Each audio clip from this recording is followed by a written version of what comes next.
কেসটা একটু জটিল লাগছে না ম্যাডাম? আসলে এ ধরনের কেস তো পাই না, সেজন্য বললাম। আমি ঠিকই হ্যান্ডেল করে নিতে পারবো মিস্টার সেন, আপনি ভাববেন না। হ্যাঁ, একটু একটু জটিল ঠিকই, তবে তবে সমাধান আমাকে করতেই হবে। কোনো দরকারি ইনফরমেশনের প্রয়োজন হলে আমি আমি আপনাকে আবার কল করে নেব। আমি সব সময় আপনাকে সাহায্য করতে প্রস্তুত, মিস চয়নিকা সান্যাল। তবে আপনি একবার কেসটা খতিয়ে দেখবার সময় মনোযোগ দিয়ে ভিকটিমের লেখা সেই চিঠিটা অবশ্যই পড়বেন। আমি আসলে ভেবে রেখেছি আগামীকাল ভিকটিমের মা বাবার সঙ্গে ভালো করে কথা বলবো। ঘটনার দিন সেভাবে কিছু তথ্য জানা যায়নি, শুধুমাত্র চিঠিটা সেদিন সোর্স মারফত হাতে এসেছিল। যাই হোক, আগামীকাল ওনাদের সঙ্গে কথা বলে আশা করি সবটাই পজিটিভলি জানতে পারবো। বেশ, তবে কেসটা ঠিকঠাক সলভ করতে পারলে আপনার প্রমোশন, আর আমার আপনাকে পাওয়ার এলিকশন, কারণ এরপরেই তো বিবাহ বন্ধনে চিরকাল আপনার কাছে আবদ্ধ হব, তাই তো? সেইগুলি বালি তোমার, কোনো দিন আমাকে হাতে হাত করা পড়াতে তুমি পারবে না। কারণ কেন? আরে বাবা, কারণটা কি আমাকে বলবে তো? কারণ একটাই, তোমার কাছে আমি বাধা পড়ছি না, বরং বরং তোমাকে আমার কাছে বাধা পড়তে হবে, বুঝলে মিস্টার সেন? চয়নিকা, সত্যি তোমাকে দেখে বড্ড অবাক হই। শহরের তাবড় তাবড় ক্রিমিনাল তোমার ভয়ে গুটিয়ে থাকে, রীতিমতো বাঘে গরুতে এক ঘাটে জল খাচ্ছে। তবে এই কেসটা একটু অন্যরকম, সেজন্যই টেনশন হচ্ছে। পোস্টমর্টম রিপোর্ট দেখে যা বুঝলাম, আগামীকাল ভিকটিমের মা বাবার সঙ্গে কথা বলাটা অত্যন্ত ইম্পর্ট্যান্ট, এবং চিঠির কথাগুলো আমার মস্তিষ্কে বড় দাগ কেটে গেছে। নমস্কার। আজকের বিশেষ পর্বে আপনারা শুনবেন শহরের মধ্যে ঘটে যাওয়া একটি ছেলের আকস্মিক আত্মহত্যা। এই অস্বাভাবিক মৃত্যুর খবরে তোলপাড় হয়ে ওঠে গোটা শহর। মৃত ব্যক্তির শেষ লেখা চিঠি পড়ে উঠে আসে চাঞ্চল্যকর তথ্য। এই কেসের তদন্ত বা ইনভেস্টিগেশনের দায়িত্ব পড়ে ডিএসপি চয়নিকা সান্যালের ওপর। তার ভয়ে তাবড় তাবড় ক্রিমিনালদেরও নাজেহাল অবস্থা। কিন্তু এই কেসের ইনভেস্টিগেশন করতে গিয়ে তিনিও খানিকটা নাস্তানাবুদ। এসপি মিস্টার সেন প্রয়োজনে সাহায্যের হাত বাড়িয়ে দেবেন বলে তাকে কিছুটা আশ্বস্ত করলেন। নতুন কেসের অনুসন্ধানে এবং কৌতূহলে এবার তিনি নামলেন তদন্ত করতে। কিন্তু কিন্তু আসল খুনি কে? মানে তাকে আত্মহত্যা করতে বাধ্য করলো কে? পরিবারেরই লোক, নাকি অন্য কেউ, নাকি ভিকটিম নিজেই? শুরু হচ্ছে আজকের গল্প, ছেলেটা। নমস্কার, আমি চয়নিকা সান্যাল। আসতে পারি? একটু কথা বলবো আপনাদের সঙ্গে। আসুন, আসুন ম্যাডাম, এ- এ- এখানে এখানে বসুন। আমাকে প্রথম থেকে শেষ অবধি পুরো ঘটনাটাই খুলে বলুন, কিছু যেন বাদ না পড়ে। না না, সেদিন ছেলেটার জন্মদিন ছিল ম্যাডাম। 21 কমপ্লিট করে 22-এ পা। নিজেকে সামলান উষা দেবী, জল খান। এবার বলুন। ছেলে আমার ছোট থেকেই ঠান্ডা, শান্ত বলতে পারেন।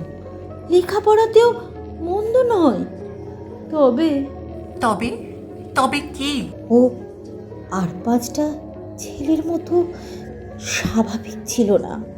ছোট থেকেই মেয়েদের মতো মেয়েলি হাবভাব। অবশ্য তখন আমরা, মানে আমি আর ওর বাবা, তেমন গা করতাম না। কিন্তু ছেলে যখন আস্তে আস্তে বড় হতে লাগলো, তার আচার আচরণ পাল্টে যেতে লাগলো। আমি আর ওর বাবা প্রচণ্ড শাসন করেছি, বকাঝকা করেছি, এমনকি এমনকি মারধরও করেছি, তবু কিছুতেই কিছু হয়নি। আমার আত্মীয়দের কথা শুনে আমার ছোট ছেলেকে হস্টেলে রেখে আসলাম, যাতে ওর সংস্পর্শে থেকে ওর মতো না হয়ে যায়। আচ্ছা, একটা কথা খুব জানতে ইচ্ছে করছে। এই যে আপনাদের বড় ছেলে যে আজ নেই, সে কি আপনাদের বাই এনি চান্স আপনাদের অ্যাক্সিডেন্টলি ভাবে লাইফে চলে আসা সন্তান? মানে আমি বলতে চাইছি, কোনো রকম অপ্রত্যাশিতভাবে সে আপনার গর্ভে চলে আসে। না না ম্যাডাম, এ আপনি কি বলছেন? ওকে তো আমরা যথেষ্ট ভালোবাসতাম, দুবেলা খেতে পড়তে দিতাম, ওর পছন্দ মতো সব কিছু করতাম, কিন্তু কিন্তু ওর এই হাব ভাব, আচার আচরণ, ওগুলো মেনে নিতে পারতাম না। আমি আর ওর বাবা তো একদিন বেধড়ক পিটিয়েছিলাম, কোনো লাভই হয়নি। ওর বাবা তো ওর মুখই দেখতে চাইতো না। পাড়ায় আত্মীয়, অফিসের লোকজন অব্দি এই ছেলেকে নিয়ে নানা কথা বলতো। আমি তো শেষের দিকে অতিষ্ঠ হয়ে গেছিলাম। মরে গেছে, শোক দুঃখ পেয়েছি ঠিকই, তবে তবে বাকিটা আমি বলছি। আপনার দেওয়া বয়ান আমি শুনলাম, এবং আপনারই ছেলের লেখা চিঠি, যেটা আমরা ইতিমধ্যে হাতে পেয়েছি, সেটা এখন আপনাদের সামনে আমি পড়ে শোনাবো। না না, ভয় পাওয়ার কিছু নেই, কিচ্ছু নেই। আপনাদের কথায় আপনারা স্পষ্ট করে আপনাদের ছেলেকেই দোষারোপ করেছেন।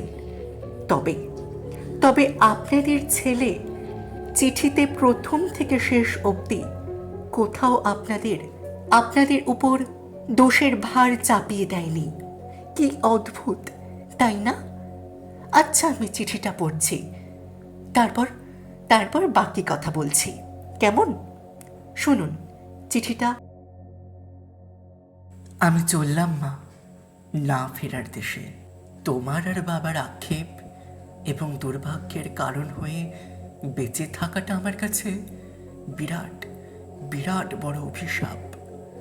পারলাম না সহ্য করতে। তোমাদের উপর কোনো অভিযোগ বা অভিমান আমার নেই। তোমরা আমাকে জন্ম দিয়েছ, কিন্তু মেনে নাওনি। চলে যাচ্ছি, এতে তোমাদের বিশেষ ক্ষতি একটা হবে না, বরং তোমরা আনন্দেই থাকবে। আমি জানি আমি চলে গিয়ে তোমাদের উপর থেকে সেই অপমাননার বোঝা সরিয়ে দিয়ে যাচ্ছি। বেঁচে থাকলে হয়তো খুব একটা সুবিধা হতো বলে মনে করি না। এই যে সারাটা জীবন ঘরে বাইরে লোকজনের গঞ্জনা, সকলের গলগ্রহ হয়ে বেঁচে থাকাটা আমার কাছে লাঞ্ছনার। এই জীবনে 21টা বছর তো দেখলাম, কেউ তো ভালোবেসে বুকে জড়িয়ে নিলে না, ঠেলে দিল অনেক দূরে। সেই দূর থেকে এখন ফিরে আসা বড্ড কঠিন।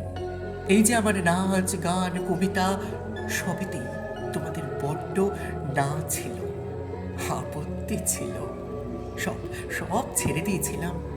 চেষ্টা করেছিলাম ছেলে হয়ে, পুরুষ হয়ে বাঁচতে। কতবার আয়নার সামনে দাঁড়িয়ে নিজেকে নিজে বলেছি আমি পুরুষ, আমি ছেলে। কিন্তু স্পষ্ট দেখলাম প্রতিবিম্বতে বুকের বাম পাশের অলিন্দগুলো ভেদ করে হৃৎপিণ্ডটা সহসা বলে উঠল, তুই মেয়ে, তুই কন্যা। আর পারলাম না, তাই চলে গেলাম। আগামী জন্মে আর মানুষ হয়ে জন্মাতে চাই না, কোনো দিন চাই না। তোমরা ভালো থেকো, খুব ভালো থেকো। ইতি, তোমাদের জীবনের সবচেয়ে বড় লস প্রজেক্ট। তাহলে বুঝলেন তো চিঠির কথাগুলো?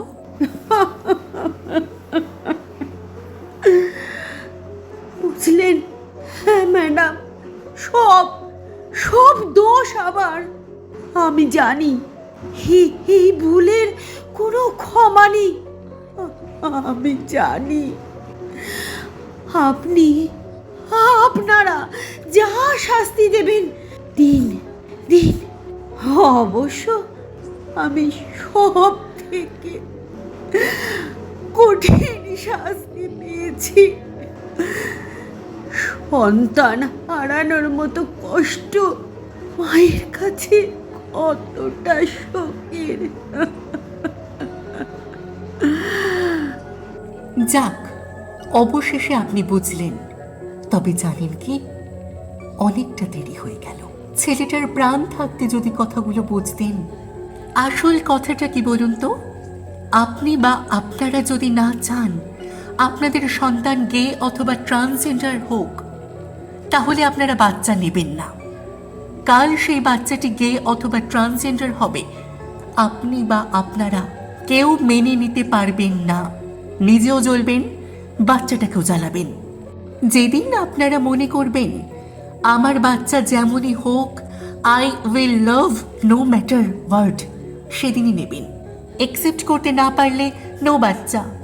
সন্তানের থেকে সমাজ যদি আপনাদের কাছে বড় হয়, তাহলে আপনাদের মতো মানুষদের বাবা মা হবার কোনো দরকার নেই। আপনাদের ছেলে আপনাদের কোনো রকম শাস্তি চায় না। সে চায় তার মতো করে আরও কয়েকটি ছেলে যেন বেড়ে ওঠে এবং তাদের যেন শিকড় থেকে উপড়ে ফেলে দেওয়া না হয়। আপনি তো সন্তান চেয়েছিলেন ঈশ্বরের কাছে। ঈশ্বর যদি স্বয়ং আপনার কোল আলো করে চলে আসে, আপনি তাকে চিনতে না পেরে বিসর্জন দিয়েছেন। কিন্তু আমরা আইন অনুযায়ী দেখব এরকমভাবে আর যেন কোনো সবুজ প্রাণ না হারায়। চললাম, আজ আসি। এই কেসটা নিয়ে আমি আবারও দেখব। তখন যদি আপনাদের প্রয়োজন পড়ে, আমি আপনাদের থানায় ডেকে পাঠাবো। চললাম, ভালো থাকবেন।